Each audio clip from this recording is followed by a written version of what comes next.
I got home from 3 days on the road, and the space in the driveway where my car should have been was just an oil stain and my mother-in-law's smile. She stood on the porch with her hands folded like she'd been waiting for the show to start.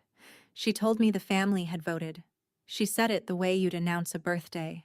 What she didn't know was that she had just voted to steal something that had never belonged to a single person in that house, and the next 5 hours would teach her exactly what that word meant.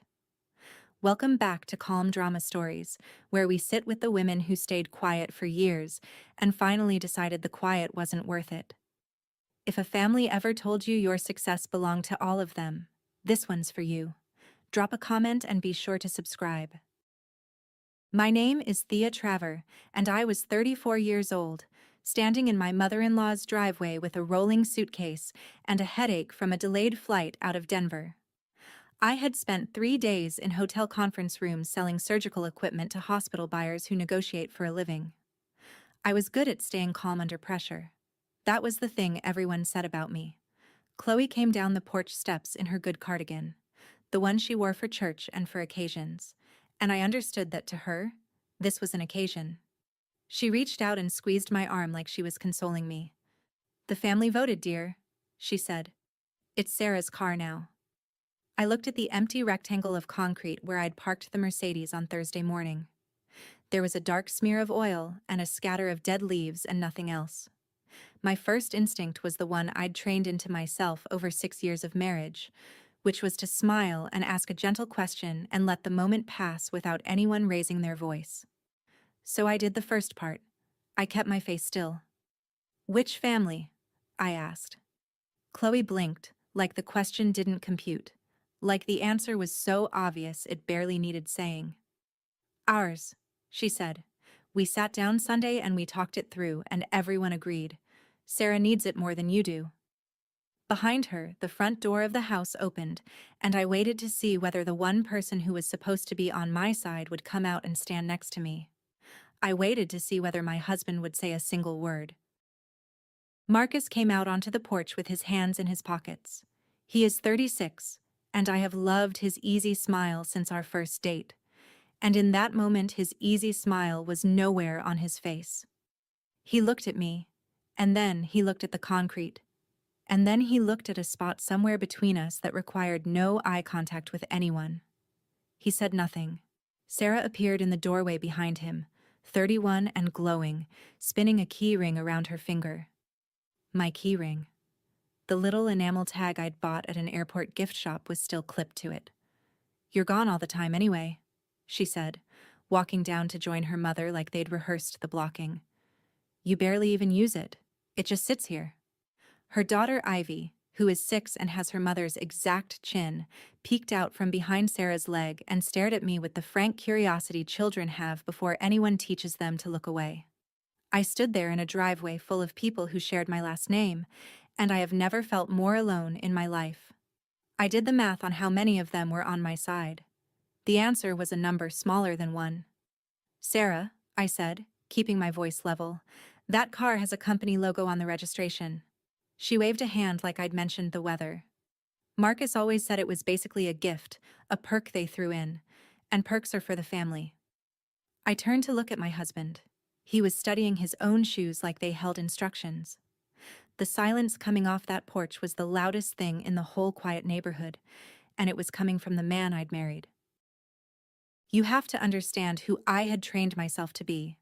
6 years earlier, I had married into this family with the belief that if I gave enough, they would eventually make room for me.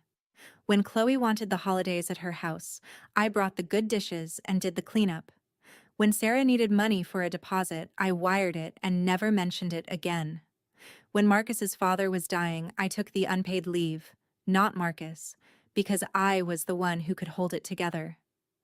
I told myself this was maturity.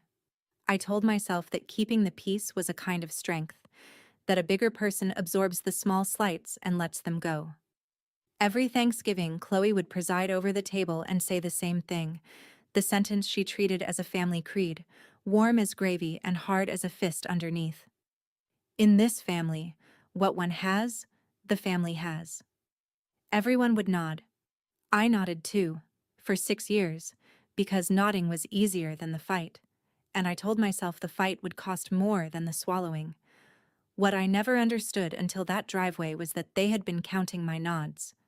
Every time I let something go, they filed it away as proof that I would let the next thing go too. I thought I was buying goodwill. I was only teaching them the price of my silence, which turned out to be nothing at all. The car in the driveway wasn't the first thing they'd taken. It was just the first thing that came with a lien holder, a GPS unit, and my signature on a document that made it my problem in a way none of them could possibly imagine yet. I picked up my suitcase and I went inside, because the old instinct was still driving. Let it go tonight. Sort it out tomorrow when everyone's calmer. That was the voice I'd listened to for 6 years, and it was very persuasive, because it always promised that peace was just one more swallow away. I sat down at Chloe's kitchen table, the same table where the family creed got recited every holiday, and I let myself imagine the easy version of the evening.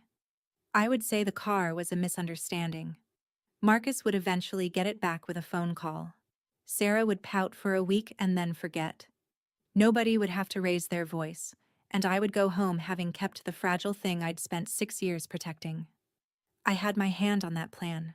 I could feel the shape of it, the relief of not fighting. Chloe was already at the stove, humming, moving around her kitchen like a woman who had solved a problem rather than created one.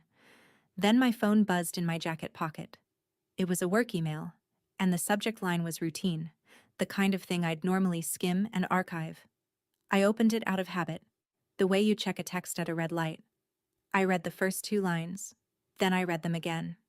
And the easy version of the evening, the one where I stayed quiet and everything smoothed over by morning, quietly died in my hands, because that email had just made staying quiet the single most dangerous thing I could possibly do.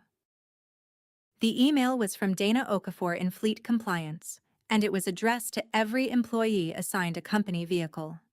Reminder, it read, quarterly fleet audit this coming Monday at 9 a.m. All assigned vehicles must be physically verified at their registered addresses. Any vehicle not accounted for will be flagged as misappropriated pending investigation. I read the word misappropriated 3 times. The Mercedes in my driveway had never been a gift. It had never been a perk to hand around a dinner table like a dish of green beans. It was a fleet vehicle, titled to the company, assigned to me 3 years ago when I made senior rep and traded up from the older company sedan I'd driven before that. I drove 40,000 miles a year to hospitals in it, and I had signed a custody agreement to get the keys. I was the name on that agreement. Not Marcus. Not the family. Me. If that car was not sitting at its registered address on Monday morning, it would be my name attached to the word misappropriated, and I sell to hospital compliance officers for a living, so I know exactly what that word does to a career. I must have gone very still, because Chloe glanced over from the stove and read my expression completely wrong. See? She said gently, misreading the blood leaving my face as surrender. I knew you'd come around once you had a minute to think about it. She smiled at me, warm and certain. A woman who believed she had just watched me accept the family's decision. I looked back down at the phone. She had no idea that the ground under this whole house had just shifted, and that the only person in the room who could feel it move was me. I tried the gentle way first, because I always tried the gentle way first. I caught Marcus by the sleeve and steered him into the kitchen pantry, out of Chloe's line of sight, and I kept my voice down to something only he could hear. Marcus, that car belongs to my company, I said. It is not ours. It is not Sarah's. If it's not back at our house by Monday, I'm the one who answers for it. I watched his face for the moment it would land, for him to understand and step up. It didn't come. He glanced toward the doorway where his mother was, and his jaw did the thing it does when he wants a problem to disappear without him having to touch it. Can we not do this tonight? He said. Mom's happy. Sarah's happy. It's one car, Thea. Let me handle it, okay? I'll smooth it over. Handle it. He'd been saying that for 6 years, and I had never once seen him handle anything that required disappointing his mother. Then he said the thing he always said, The sentence that had ended 100 conversations before they could become arguments, low and pleading, like he was asking me for a favor instead of my silence. Just keep the peace, Thea. For me. And there it was, the trade I'd been making for 6 years, laid out in that soft, worn-out plea. My peace for his comfort. My name for his mother's good mood. I looked at him, and I understood, maybe for the first time, that when Marcus asked me to keep the peace, he had never once meant that he would help me carry it. Dinner was a performance, and I was the only one who hadn't been given a script.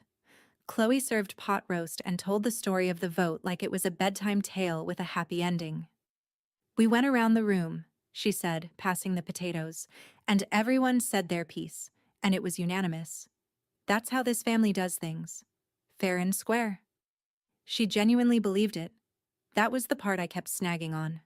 She wasn't gloating.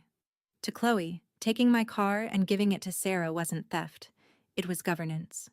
The natural exercise of a mother's right to move resources to wherever the need was greatest. For a moment her voice softened, and she said something almost to herself. "My mother-in-law did the same for me once. Sat me down, told me how it would be. Nobody asked what I wanted back then either." It was the closest she came to a crack in the certainty, and it was gone as fast as it arrived. Then Ivy, 6 years old, holding her fork like a scepter, looked across the table at me and asked the only honest question anyone had asked all night. "Aunt Thea," she said, "is it your car?" The table went quiet. Sarah's fork stopped. Marcus found something fascinating in his plate. Chloe's smile held, but her eyes cut to me, waiting to see if I'd give the child the peaceful answer, the one that kept everyone comfortable. I looked at that little girl who still thought the truth was a thing you were allowed to say out loud at a dinner table, and I realized the road where I stayed quiet had just run out of pavement. I didn't sleep that night. I drove the 20 minutes back to our own house, the house Marcus and I actually lived in, and I sat at my desk in the dark with my laptop open, and I read the entire company vehicle policy from the first line to the last. I have read a lot of contracts. This is a skill you develop when your job is selling equipment to hospitals. What I read was worse than I'd let myself imagine at the dinner table. The custody agreement made me personally responsible for the physical location and condition of the vehicle. Unauthorized transfer of possession was listed in plain language as grounds for termination, and depending on the value involved, as a matter the company could refer to law enforcement. That car had a manufacturer's sticker price of $70,000. This was not a parking ticket. This was the difference between the career I had built one hospital account at a time and a phone call to human resources that ended with security walking me to the door. I sat there, and I understood the real shape of the box I was in. If I stayed quiet to keep the family peace, I lost my job. If I acted, I detonated the fragile thing I'd spent 6 years protecting. There was no version of Monday morning where I got to keep both. Somewhere in Chloe's house, 20 minutes away, my mother-in-law was sleeping the sound sleep of a woman who believed she had done something fair, and I was awake doing arithmetic on my own life, because the deadline was real and the clock had already started. By Sunday morning, it had gone public, which meant the quiet exit I'd been hoping for was already gone. Sarah had posted a photo of the Mercedes to every account she had. "My new baby," she'd written, with a string of heart emojis, parked in Chloe's driveway with a bow someone had stuck to the windshield like it was Christmas morning. She'd tagged half her contacts and announced a little gathering that evening, drinks in the driveway, come see the new car. People were already commenting, "Congratulations, gorgeous, you deserve it." I scrolled through it at my kitchen counter with my coffee going cold, and I felt the walls of the box move in another inch. You cannot quietly return a car that 30 people have already congratulated your sister-in-law for owning. Whatever I did now would have an audience, because Sarah had built one. Then a new comment loaded at the bottom, and my stomach dropped. It was from a woman named Priya, a district manager 2 rungs above me on the org chart. Someone whose name I'd seen on quarterly reports. "Cute," she'd written under the photo of my sister-in-law's new baby. "Isn't that a company fleet car? The Halverson wrap is still on the plate frame." I stared at the little frame around the license plate in Sarah's photo. There it was, the branded holder the fleet department bolted onto every vehicle, clear as day in the background of Sarah's celebration. My worlds had just touched. The family that thought this car was a gift, and the company that knew exactly whose name was on the title were now looking at the same photograph, and the countdown to Monday just got a lot louder. I called the fleet compliance line on Sunday, which tells you how far past normal this had already gone. Dana Okafor answered on a weekend, and her voice was calm and procedural, the voice of someone who has heard every excuse a human being can invent for why a company car is not where it's supposed to be. I explained it plainly. A family member had taken the vehicle without my authorization. I intended to have it back at its registered address before the audit. Dana didn't get angry, and she didn't get sympathetic, which was somehow worse than both. "I'll be honest with you about where this stands," she said. "Every vehicle in the fleet has GPS. I'm looking at yours right now, and it is not at your registered address. It has not been at your registered address since Thursday afternoon." I closed my eyes. Of course it had a tracker. I had known that in some back room of my mind, and I had let the family fantasy paper over it. "The custody agreement you signed," Dana went on, "puts the responsibility on you. Not on whoever is currently sitting in the driver's seat, on you." She let that settle, and then she asked me the question that made my hands go cold against the phone. She asked it the way you'd ask someone which door they wanted to walk through, knowing both of them led somewhere they wouldn't like. I stood in my own kitchen, the Sunday light coming in, and I realized that the choice I'd spent 6 years avoiding was about to be handed to me by a stranger with a clipboard, and that this time there would be no gentle third option waiting to save me. "Do you want us to open a recovery order?"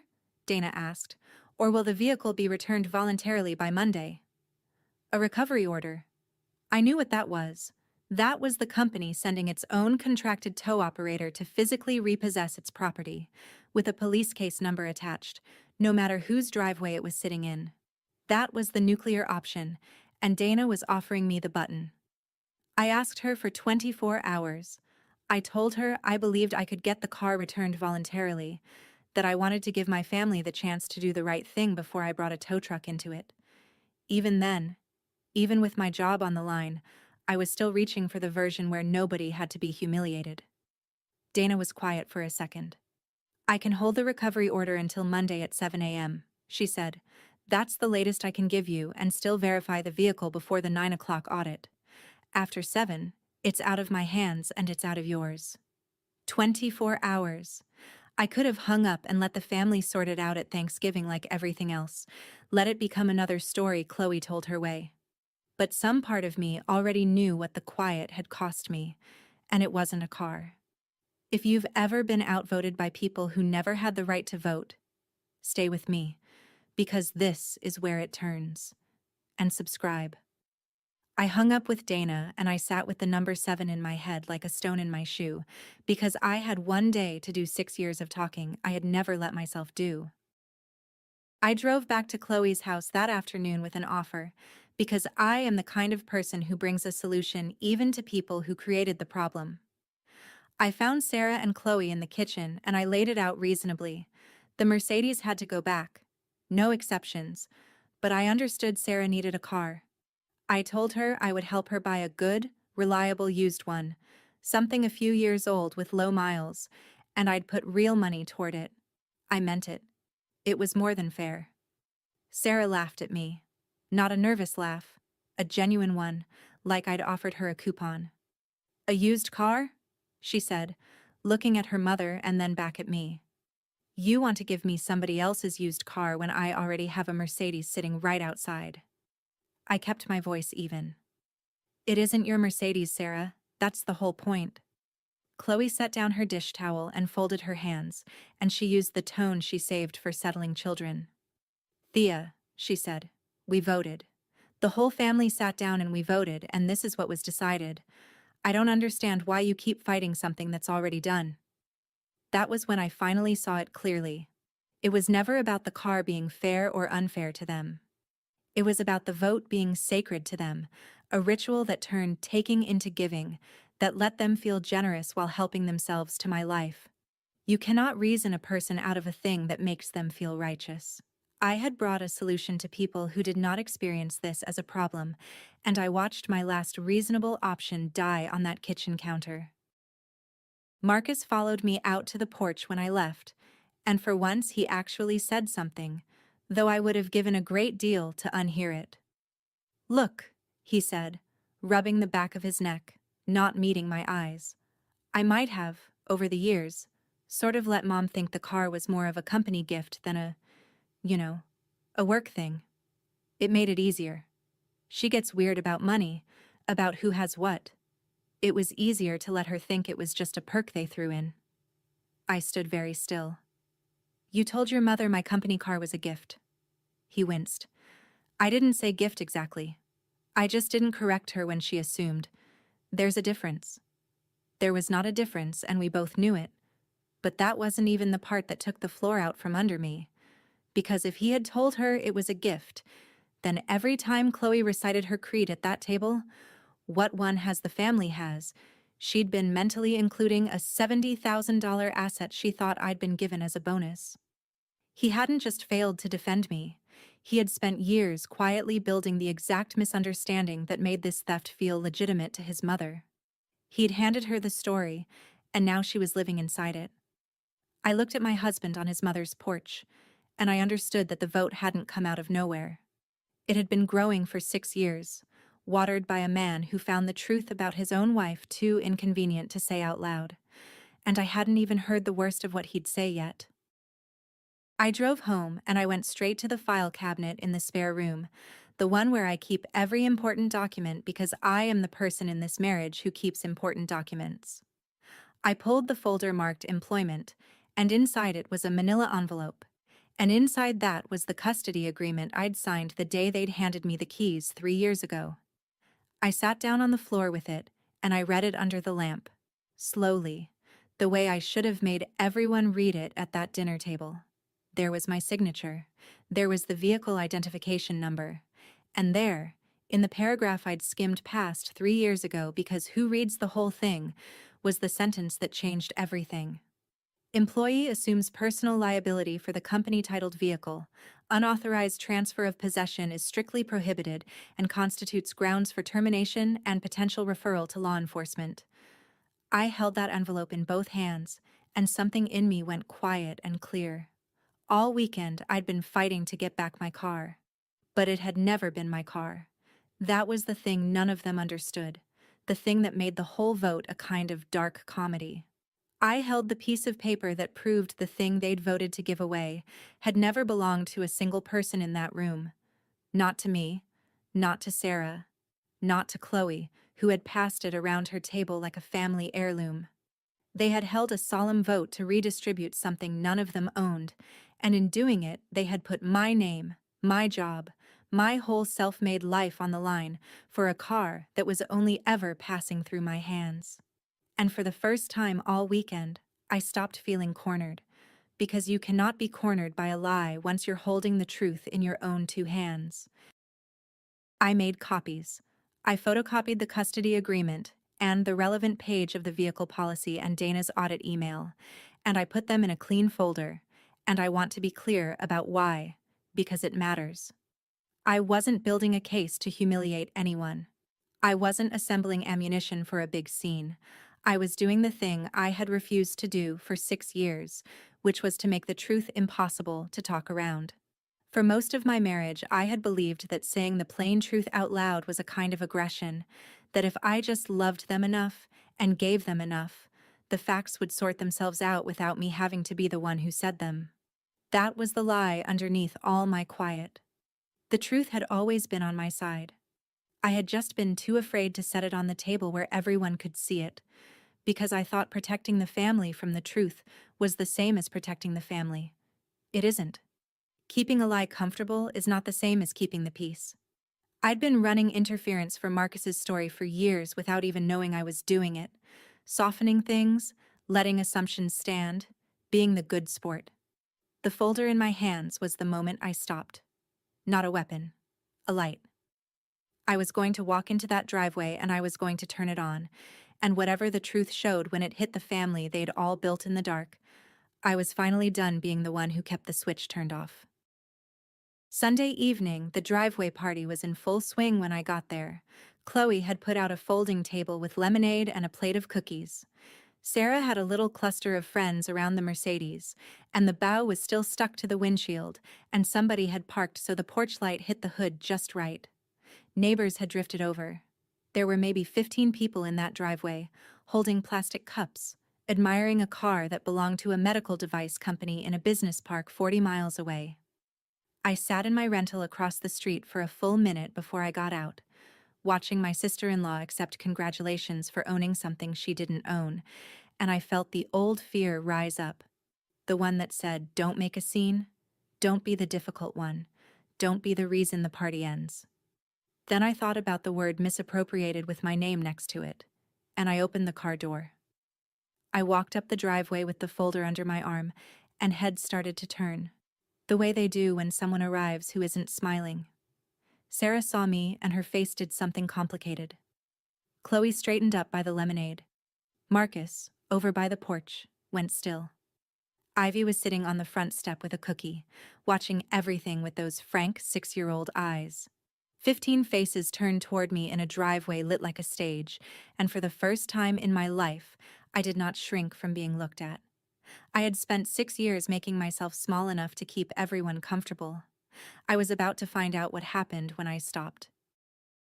I didn't raise my voice. I want you to know that. I set the folder on the hood of the Mercedes, next to the bow, and I opened it, and I spoke to Chloe and Sarah in a tone you'd use to give directions to a stranger. "This car is owned by Halverson Medical," I said. "It's a fleet vehicle. It has a GPS unit and a company title, and I signed a document making me personally responsible for it. It was never a gift. It was never mine to give, and it was never yours to vote on." The friends around the car went quiet. Somebody set down a plastic cup. Sarah looked at the papers on the hood and then at her mother, waiting for Chloe to fix it, the way Chloe fixed everything. And Chloe did what people do when the truth arrives and it costs too much to accept. She refused it. "Don't do that," she said, and her voice had an edge now, thin and bright. "Don't stand here and invent paperwork to keep the car for yourself. This family voted, Thea. We sat down together and we voted. Fair and square." She lifted her chin and delivered the creed like it was a trump card, warm and hard, the sentence that had ended every argument in that family for 30 years. In this family, what one has, the family has. A few of the neighbors nodded, because it sounds so good when she says it. I looked at the folder on the hood, the plain black and white truth sitting in a driveway full of people who preferred the story, and I understood that I was not fighting a lie. I was fighting a wall, built one holiday at a time, 30 years thick. Sarah snatched the folder off the hood and threw it. The papers came loose and scattered across the driveway, my signature and the VIN and the word misappropriated sliding under the tires of a car she thought was hers. "Fake," she said. "You printed these tonight. You'd do anything not to share." The neighbors shifted, uncomfortable now, sensing they'd wandered into something that wasn't a party. I looked at Marcus, standing by the porch, and I gave him one last chance without saying a word. Just looked at him. The man whose company had nothing to do with this, whose only job was to say she's telling the truth. "I've seen the documents." He looked at the scattered papers. He looked at his mother. And he said nothing. Again, his silence as reliable as sunrise. That was the moment something clicked over in me, quietly and permanently. I had been operating on the belief that if I just presented the evidence clearly enough, calmly enough, they would have to see it. But they didn't have a truth problem. They had chosen the story that let them keep the car and feel good about it, and no document was going to talk them out of a decision that felt like generosity from the inside. Evidence only works on people who want the truth. I bent down and I picked my papers up off the driveway, one by one, in front of everyone, and I put them back in the folder, and I did not hurry. Then I stood up and I understood, with a strange calm, that I had been trying to win an argument, when what I actually needed to do was something else entirely. I drove home and Marcus came after me, and this time I made him sit down at our own kitchen table, in our own house, where his mother's certainty couldn't fill the room. I need you to tell me the truth, I said. 6 years. What have you actually told them about me? And maybe because we were finally alone, or maybe because he was tired, he told me. He'd told his mother my job was smaller than it was, so she wouldn't feel outdone. He'd let her believe my salary was modest, so she wouldn't ask why we didn't help more.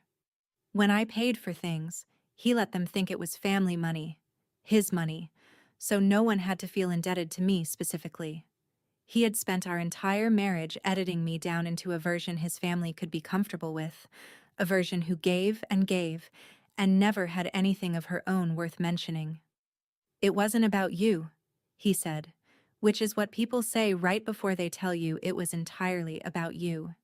It just kept the peace. You know how they are. Then he reached for the sentence, the old reliable one, the soft little plea that had closed every door before I could walk through it. Just keep the peace, Thea. He said it softer this time, almost tender, like it still worked. And I finally heard what it actually meant. It had never meant keep the peace. It had meant keep yourself small, keep yourself quiet, keep being the wife who absorbs everything so I never have to stand up to my own mother. My silence hadn't been a gift I gave this family. It had been the raw material they'd built the whole lie out of. I sat at that table long after Marcus went to bed, and I did the hardest thinking of my life. For 6 years I had believed I was the strong one, the mature one, the person big enough to let things go. I had worn my silence like a virtue, and sitting there in the dark, I finally saw the shape of it from the outside. My silence hadn't made me the bigger person. It had made me the easiest person in the family to overrule. The safe one. The one whose no never came, so nobody ever had to plan around it. Every time I swallowed something to keep the peace, I hadn't been rising above the conflict. I had been teaching them, patiently, year after year, that my boundaries were suggestions. Chloe hadn't taken the car because she was cruel. She'd taken it because 6 years of my nodding had taught her that whatever I had, the family could have, and I had never once given her a reason to believe otherwise. I had helped build the wall I was now standing on the wrong side of. That was the thing I had never let myself see, because seeing it meant admitting that my great strength, my calm, my endless understanding, had been a kind of cowardice wearing a nicer outfit. The peace I'd kept had only ever been the peace of a person who never says no. I went to bed at 3 in the morning, and I woke at 6 knowing exactly what I had to do, and knowing, for the first time, that the calm I'd hidden behind for 6 years was about to become the calm I finally used. At 7 o'clock Monday morning, I called Dana Okafor and I said the words I'd spent all weekend trying to avoid. Open the recovery order. My voice didn't shake. Dana didn't gloat and she didn't console. She just said, "Understood. I'll dispatch our contracted recovery to the vehicle's current GPS location. You'll want to file a report with the local non-emergency line so there's a case number on record for the unauthorized possession. That protects you." So I hung up and I called the police non-emergency line and I reported it exactly as it was, without drama, a company vehicle in someone's possession without authorization, and I gave them the VIN and the address and the fleet department's contact, and they gave me a case number. That was the whole weapon. Not a lawyer, not a screaming match, not some scheme to outmaneuver Chloe at her own game. Chloe's power had always been the family vote, the ritual of everyone agreeing so that taking felt like consensus. I couldn't beat her at that, and I didn't try. I wasn't going to gather a bigger faction or manipulate the room. I did the one thing that ritual couldn't touch. I told the plain truth to people whose entire job was to deal in plain facts, and I let a process that has no feelings and takes no votes do the thing my family refused to do, which was to call the car exactly what it was. I dialed the number with my hands steady for the first time in 6 years. If you're waiting for the moment she stops apologizing for existing, it's coming. Comment the word boundary if you've been her, and hit subscribe so you don't miss how it ends. Then I got in my rental and I drove the 20 minutes to Chloe's house because I was not going to hide in my kitchen while it happened. If a truck was coming to take a car out of my mother-in-law's driveway with my case number attached to it, I was going to stand there and own every part of it. That was new for me. The old Thea would have let it happen from a distance, would have found a way to not be present for the discomfort, to keep her hands clean of the scene. Not anymore. My phone started going off before I was halfway there. Marcus. One text after another. Don't do this. Please don't do this. Mom will never forgive you. Call it off. There's still time.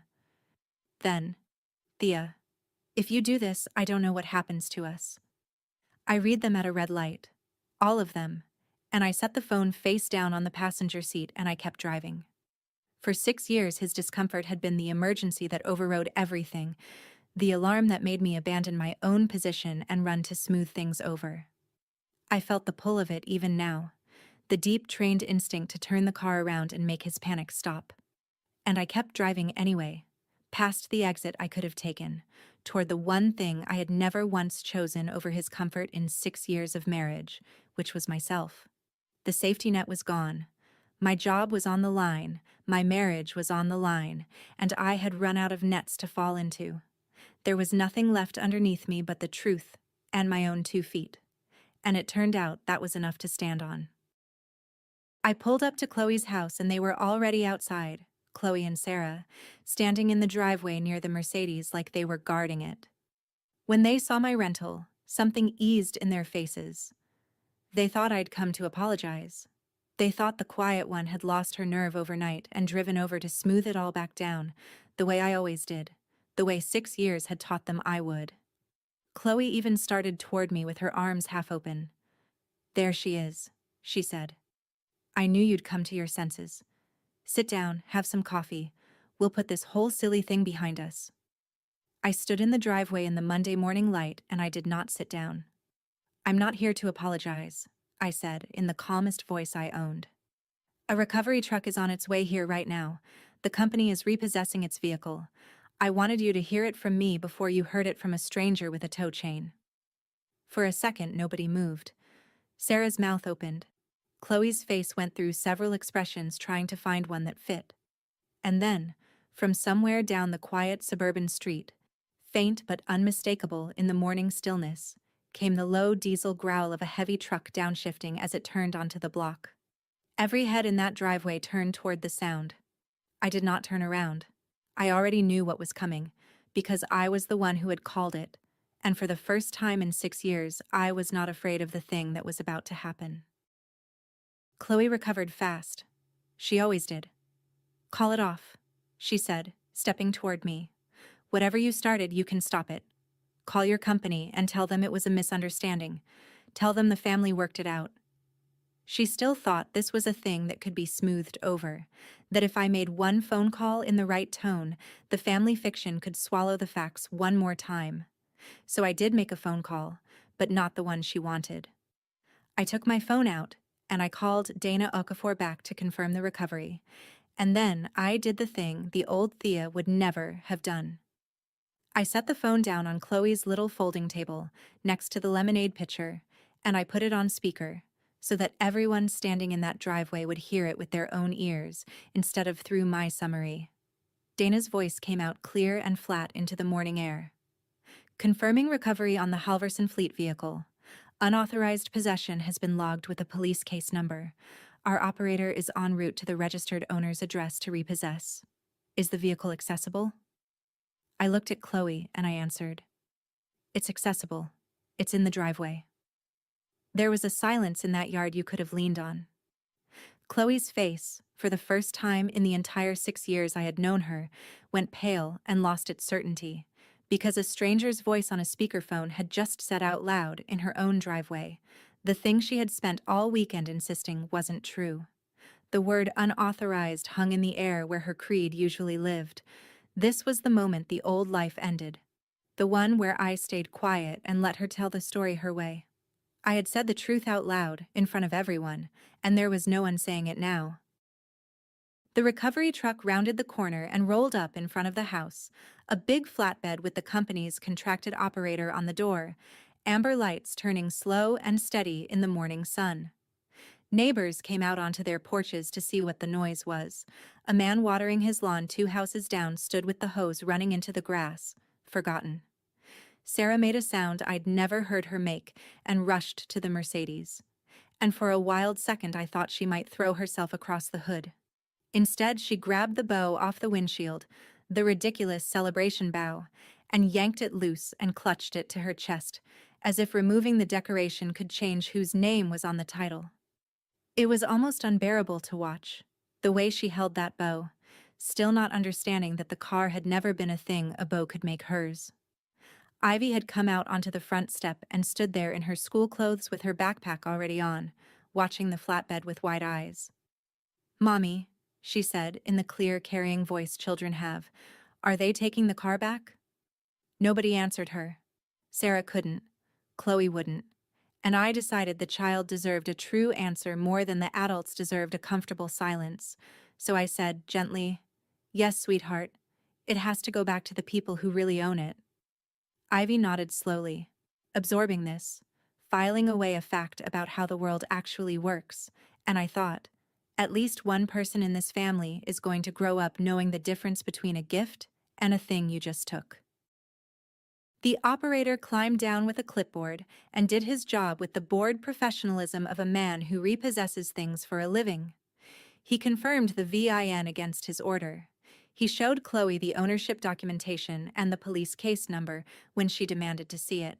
And he was unfailingly polite and completely immovable, because the paperwork was real and there was nothing in that driveway anyone could say to make it not real. Chloe read the documents. I watched her read them. I watched the exact second she understood that the papers I'd set on the hood the night before, the ones Sarah had thrown across the driveway, had been true the whole time. And instead of turning to me, she turned to her son. "Marcus," she said, and her voice cracked on his name. "Say something. Do something. Are you going to let them take it?" And for the first time all weekend, every face in that driveway turned to look at Marcus, the neighbors and Sarah and Chloe and the tow operator, all of them waiting to see what the man of the family would do. He stood by the porch with his hands in his pockets, the same pose he'd held on Thursday when I first drove up, and he opened his mouth, and nothing came out. His silence, which had been invisible for 6 years because it always hid behind my noise, was suddenly the loudest thing in the driveway, and everyone could see it now. I didn't feel triumphant watching it. I felt something quieter and sadder. I felt like I was finally seeing my husband clearly, in daylight, in front of everyone, and there was so much less of him there than I had spent 6 years pretending. Marcus finally moved, but not to help. He crossed the driveway and took my elbow and steered me up onto the porch, away from the others, lowering his voice to the private register he used when he needed something from me. "Thea, please," he said. "Look at me. You can still stop this. Tell the guy to give us a week. Sign whatever puts it on hold. Just don't let them drag it out of here in front of the whole street, in front of my mother, in front of everyone." His eyes were wet and his hand was warm on my arm, and every trained instinct in my body wanted to fix his distress, because fixing his distress was the oldest reflex I had. "If you let this happen right now in front of all of them," he said, "I don't know if we survive it. I don't. My mother will never forgive you, and I can't, Thea. I can't stand here and choose between my wife and my mother." There it was, finally said out loud, the choice he'd been forcing on me silently for 6 years, except he'd gotten it exactly backward. He thought he was the one being asked to choose. He didn't understand that he'd made his choice 100 times already, at 100 dinners, every time he'd stayed quiet and let me be the one who paid. Now he was asking me to bail him out of the consequences one more time, to sign a paper that kept the peace and kept the lie, and kept me small for one more week, which we both knew would become one more year. And I stood on that porch with his hand on my arm, and I understood that this was the whole thing, the entire 6 years, compressed into a single choice I finally got to make out loud. I looked at him for a long moment. I looked at the man I had spent 6 years trying to please, whose comfort I had put ahead of my job, my truth, and my own name, over and over, until there was almost nothing left of me that hadn't been edited down to fit his family. A week wouldn't fix it. A week was just 6 more years wearing a disguise. If I signed that hold, I would keep my marriage exactly the way it had always been, which was to say, I would keep disappearing, one polite concession at a time, until there was no Thea left at all. And I found that I did not want to keep it anymore. Not like that. Not at that price. So I did the hardest thing I have ever done. I did not argue with him. I did not raise my voice. I simply turned away from my husband and I looked across the driveway at the tow operator, who was standing by his rig waiting for a signal, and I nodded at the driver instead. Just a nod. Go ahead. Take it. The operator nodded back and reached for his controls, and I heard the winch begin to turn. Behind me, I heard Marcus say my name like something tearing. Chloe found her voice, and it came out shrill and disbelieving. You'd humiliate this family over a car? I turned back and looked at her, and I answered her in the calmest voice I have ever used, the calm I'd been saving my whole life for a moment I didn't know was coming. It was never mine to give, I said. It was never yours to vote on. And as I said it, I watched the winch draw the Mercedes up onto the flatbed, and I felt two things at exactly the same time, so tangled together I couldn't pull them apart. I felt myself win, and I felt my marriage end. Both. In the same breath, in the same driveway, at the same time. The chain snugged tight and the Mercedes settled onto the flatbed, $70,000 of somebody else's property going back to the people it belonged to. I stood in the driveway with my hands perfectly still at my sides, and I did not cry, and I did not gloat. I just watched. Sarah was sobbing into her mother's shoulder, still holding that crumpled bow, and Chloe, watching the car she'd voted to give away roll up onto a stranger's truck, said something I have never been able to forget. She wasn't looking at me when she said it. She was looking at the car, and her voice came out small and old and stripped of all its certainty. No one ever asked me what I wanted, she said. My whole life.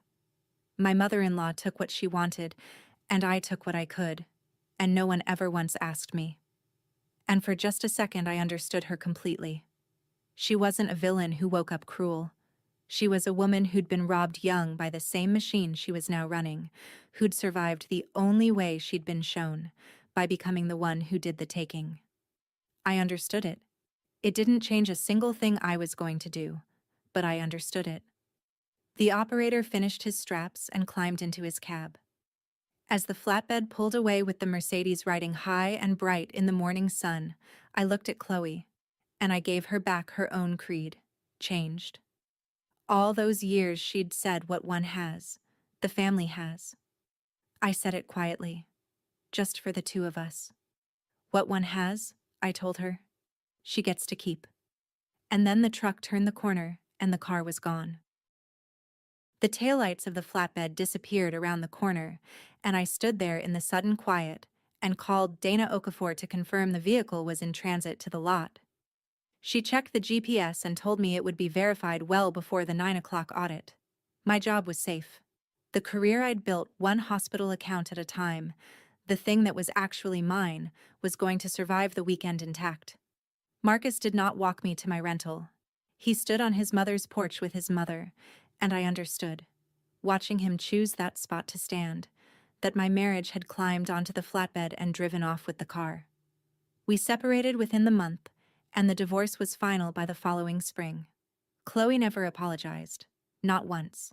To this day, she believes I humiliated the family over a car, that a truly good wife would have kept the peace. Sarah blocked me on everything. The machine that ran that family kept right on running, because I never had the power to shut it down, and I'd stopped pretending I did.